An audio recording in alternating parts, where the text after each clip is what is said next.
มาหนึ่งทีบางครั้งก็มี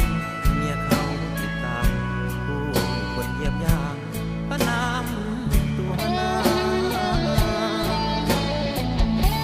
ทุกวันทุกคืนฝืนใจเต็มที่หลบหลีกผู้คนจะทุกข์จะจนก็ทนทุกอย่า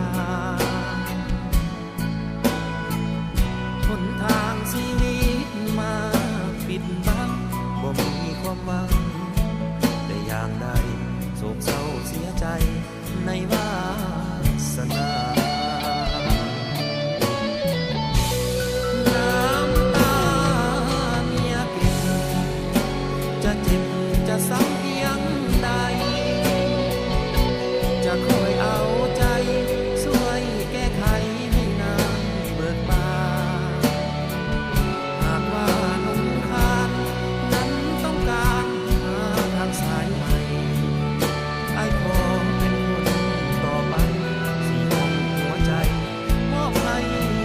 อย่างนานสงสารคนดีที่เดินทางผิดที่อยู่เรื่อยมา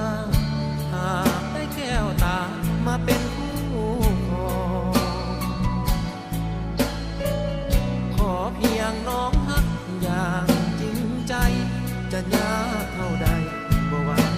วันจะอยู่ด้วยกันส่วนนิรันดร์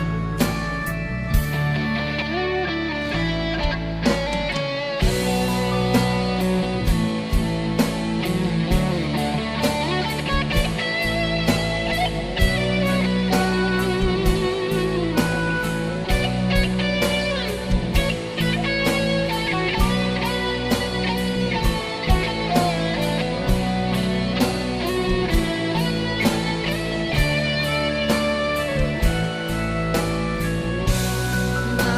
ำตาเมียเก็บจะเจ็บจะซ้ำเพียงใดจะคอยเอาใจช่วยแก้ไขให้นางเบิกบานหากว่าหนุ่มคานนั้นต้องการหาทางสายใหม่ไอ้ขอเป็นคนต่อไปที่มองหัวใจมอบให้อย่างนั้นสงสารคนดีที่เดินทางผิดที่อยู่เรื่อยมาหากได้แก้วตามาเป็นคู่ครองขอเพียงน้องฮักอย่างจริงใจจะยากเท่าใดบ่หวังมันจะอยู่ด้วยกันส่วนนิ